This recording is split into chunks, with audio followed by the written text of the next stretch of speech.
Shalom.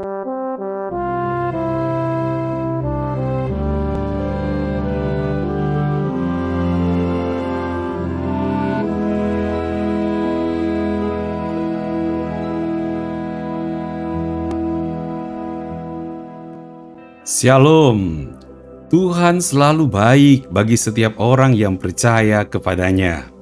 Tuhan menyediakan cara hidup yang paling cocok untuk menghadapi kehidupan dunia ini yang penuh masalah dan dosa. Kemenangan dari Tuhan tersedia bagi mereka yang sungguh-sungguh membuka diri untuk dipimpin oleh Roh Kudus. Kembali Anda mengikuti renungan malam dekat Tuhan yang akan memberkati Anda hari ini. Tema renungan saat ini adalah hidup oleh Roh. Mari kita berdoa sebelum merenungkan firman Tuhan. Bapa Surgawi, berkatilah kami di saat merenungkan firman-Mu. Biarlah Engkau menyingkapkan kebenaran firman-Mu atas kami. Dalam nama Tuhan Yesus kami berdoa. Haleluya. Amin. Sahabat dekat Tuhan, ayat renungan firman Tuhan dari Galatia pasal 5 ayatnya yang ke-16. Maksudku ialah, hiduplah oleh Roh, maka kamu tidak akan menuruti keinginan daging. Sebab keinginan daging berlawanan dengan keinginan Roh, dan keinginan Roh berlawanan dengan keinginan daging, karena keduanya bertentangan, sehingga kamu setiap kali tidak melakukan apa yang kamu kehendaki. Sahabat dekat Tuhan, melalui kebenaran firman Tuhan ini, kita diingatkan kembali bahwa ada dua cara hidup seseorang, yaitu cara hidup menurut Roh dan cara hidup menurut daging. Cara hidup menurut Roh adalah setiap orang percaya yang hidupnya dipimpin oleh Sang Pembimbing Ilahi yang lemah lembut, yaitu Roh Kudus. Sedangkan dipimpin oleh keinginan daging adalah kehidupan untuk mengumbar dan memuaskan kemauan hawa nafsu. Semestinya setiap anak Tuhan punya pengalaman dengan kehidupan daging, karena itulah gaya hidup manusia lama kita, bukankah demikian? Lantas apa hasil dari gaya hidup keinginan daging seperti itu? Tentulah menghasilkan kejenuhan hidup, diperbudak hawa nafsu, karena tetap ingin melakukan, walaupun setelah itu disesali, namun kemudian ingin lagi melakukan hawa nafsu, terus-menerus seperti itu lagi. Inilah yang disebut dengan kehidupan dalam lingkaran setan. Hidup dalam perbudakan hawa nafsu, akibatnya membawa kehancuran hidup.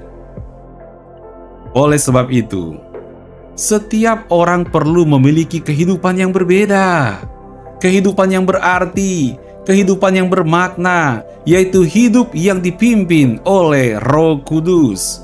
Suatu kehidupan yang menuntun pada kebenaran, kehidupan yang tertata berdasarkan rencana Tuhan, hidup yang memiliki damai sejahtera di dalam hati. Inilah yang ditawarkan oleh Tuhan bagi kehidupan kita.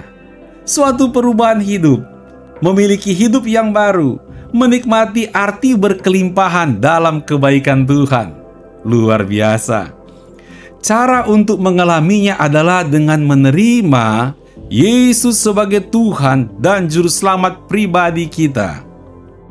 Maka kita diangkat menjadi anak Tuhan dan Roh Kudus memimpin kehidupan kita.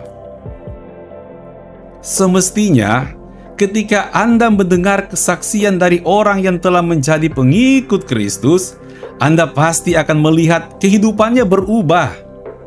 Hidup tenang dan damai, ada sukacita dan kasih Tuhan.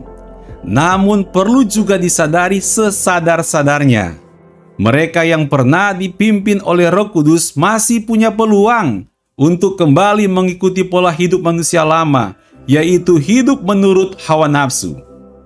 Itulah sebabnya Paulus memperingatkan jemaat di Galatia, supaya jangan kembali berbalik dari kehidupan yang awalnya telah dipimpin oleh Roh Kudus kini kembali lagi ke kehidupan menurut daging dengan hawa nafsunya.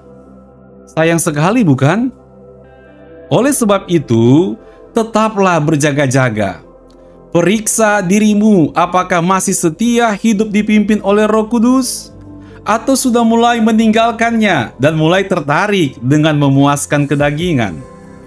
Iblis tidak pernah putus semangat untuk menawarkan kehidupan yang penuh dengan dosa. Dan kita tidak boleh merasa sok rohani dengan menganggap semuanya aman-aman saja. Yang perlu dilakukan adalah jangan bosan-bosan untuk periksa diri kita dengan sikap yang rendah hati melalui firman dan doa. Minta Tuhan terus memurnikan hati kita agar setia dan tetap rela untuk dipimpin oleh Roh Kudus. Mari kita berdoa. Bapa Surgawi, terima kasih untuk firman-Mu ya Tuhan. Bapa, ampuni kami ketika kami mulai menyimpang, tidak dipimpin lagi oleh Roh-Mu. Tuhan, jamalah hati kami agar peka pada pimpinan Roh-Mu, agar hidup kami penuh damai sejahtera, sukacita, tenang dan damai, serta penuh dengan berkat-berkat Tuhan. Terima kasih ya Tuhan. Bapa Surgawi, berkatilah juga kami malam ini untuk beristirahat. Biarlah berkat dan kebaikan-Mu senantiasa menyertai kami. Dalam nama Tuhan Yesus kami berdoa. Haleluya. Amin. Puji Tuhan. Terima kasih karena Anda telah mengikuti Renungan Malam Dekat Tuhan. Anda dapat juga menjadi berkat dengan membagikan link renungan ini kepada orang lain. Selamat beristirahat dalam berkat Tuhan. Sampai bertemu kembali besok malam. Shalom.